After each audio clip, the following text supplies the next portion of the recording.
approaching. So Whincup is your effective leader when he gobbles up Dean Fiore in the next few laps, because the lap speed difference from that lap was a 59.26 versus a 57.63. So 1.6 seconds is the margin between the fast group of cars that have got fresh tyres on versus Dean Fiore, who's battling the original set of tyres. Pretty healthy battle here with Bruce Tander, or Moffat, sorry. So Whincup, Winterbottom, Coulthard, Bryant, Davison, Courtney, Gisberger, Alex Davison still in front of Lowndes. Prema is the other guy who hasn't stopped, so he's 7th.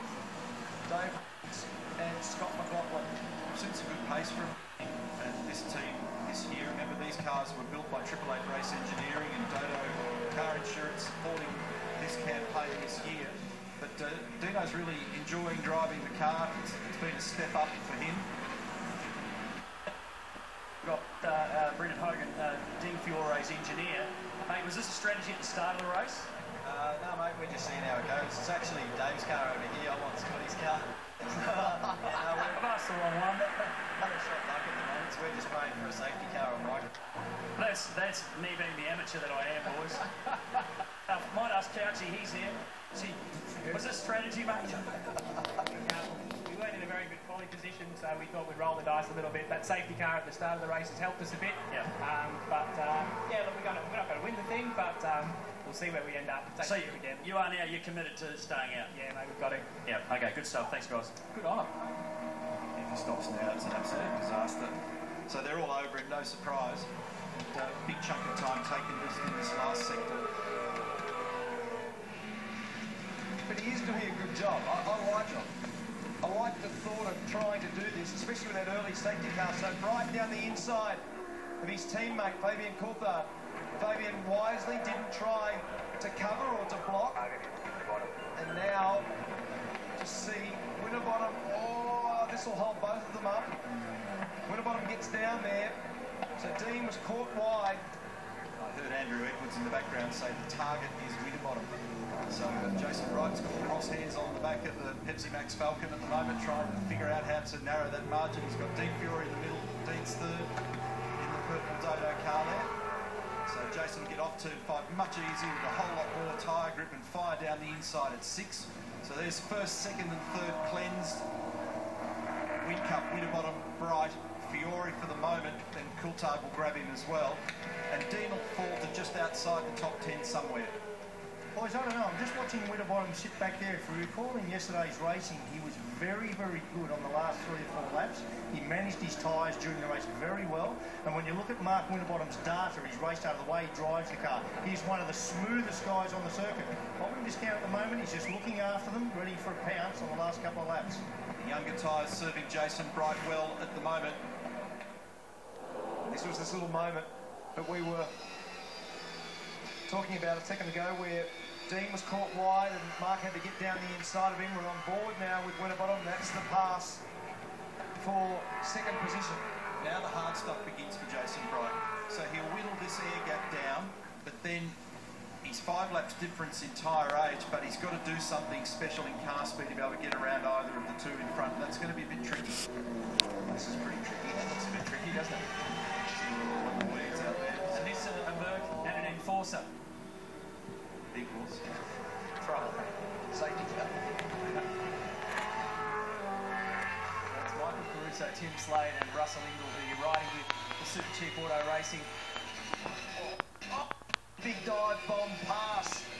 Down the inside. He had to run over the gutter on the inside. He was up on that. You can see that concrete apron. I think he fed it at a lower gear to do it as well, Russell, so he can sneak around the inside. He's got it done though, hasn't he? Nice job. And it's for 23rd, 24th, 25th. It's a pretty lively battle between these guys. Have a look. So he's run down there. He's had to run it up onto the gutter area. See on the inside concrete apron. Didn't lock a brake though. It was a good pass. Certainly no touching, so well done, Russell Ingall. Look at this. So Jason Bright now coming out of turn 6. He's right on the back of Frosty. He's consistently been at least half a second quicker per lap over the last 4 or 5 laps since Dean Fiore exited that picture. Former teammates. They're at Ford Performance Racing together. They won a Sandown 500. And just picture a good start. Yes. He would win this race. So, qualified pole, bad start, goes back to fourth. And now you see the pace, he's come through. I would argue that even the strategy at that point wasn't the best strategy because they were later than the rest. Now the tyre's fresher. And you can see him coming out Winterbottom.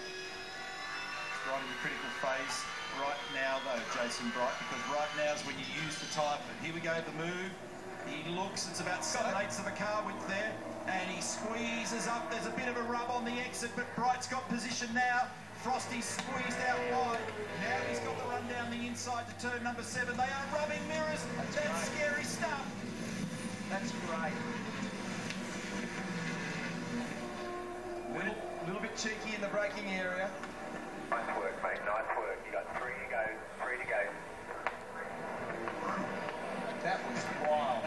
When they're rubbing, did you see the mirrors fan? When they were rubbing mirrors up the straight, that was fine.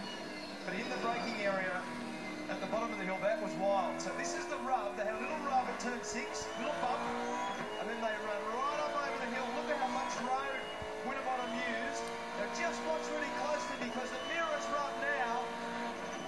And then in the braking area, Jason was a little bit cheeky. He moved it as wide as he possibly could. And Winterbottom, there's the rub. Look at that. I love that stuff. That's 250 kilometres an hour. Now this is the bit that's a bit cheeky. Just there, he didn't quite give Mark enough room. It was touch and go. It was kind of an automatic high five, wasn't it, with the mirrors? But you're right, it was just it was on the wrong side of holding your breath, that one, but they got away with it, the two of them. So the next question is, can he round up Jamie Whincup in 2 laps? Headlights on for Bright. He's got Scott Pye filling the gap. Big job. Meanwhile, Deep Fury still in 8th. Davison and Lowndes are the next 2 to get him. And that would be a career best for Dean Fiore if he can hold down 8th. It's going to be tough. Oh.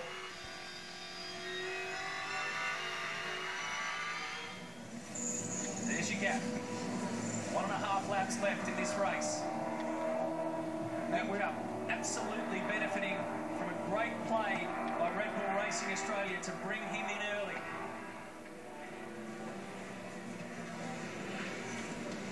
Alex Premer didn't stop either, so there's 2 of them out there that didn't stop the tyres in this one.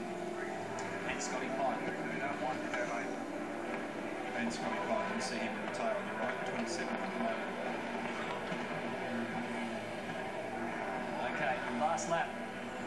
Oh, look at Dean. He's been monstered by 1, 2, 3, 4, 5 cars. That'll put him back to where is he now? There's 11. Reynolds he'll get him. So Reynolds and Tander will get by. So he'll end up 13th as a consequence of that move.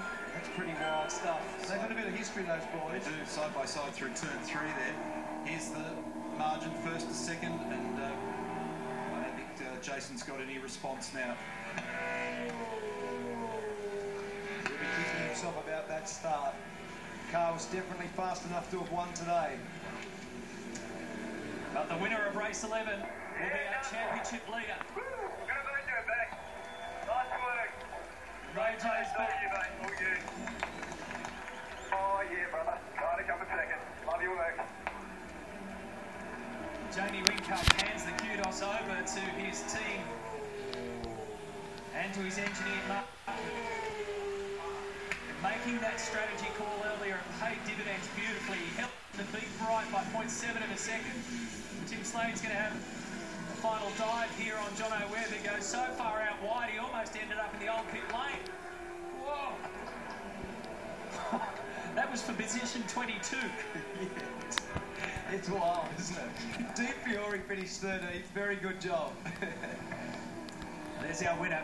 Second race win of 2013 for Jamie Whincup. So it was kind of a slow start in his terms. Missed out on the top step in Adelaide and Simmons Plains, but fought back at Pukekohe, and again here, a top 10 performance again for both Alex Davison and James Moffat. So Moffat, the leading Nissan in the team. Chaz Mostert, mid-pack. and Tim Slade, the leading Erebus Motorsport AMG Mercedes-Benz. So that's race 11 done. One more to come this afternoon. Remember,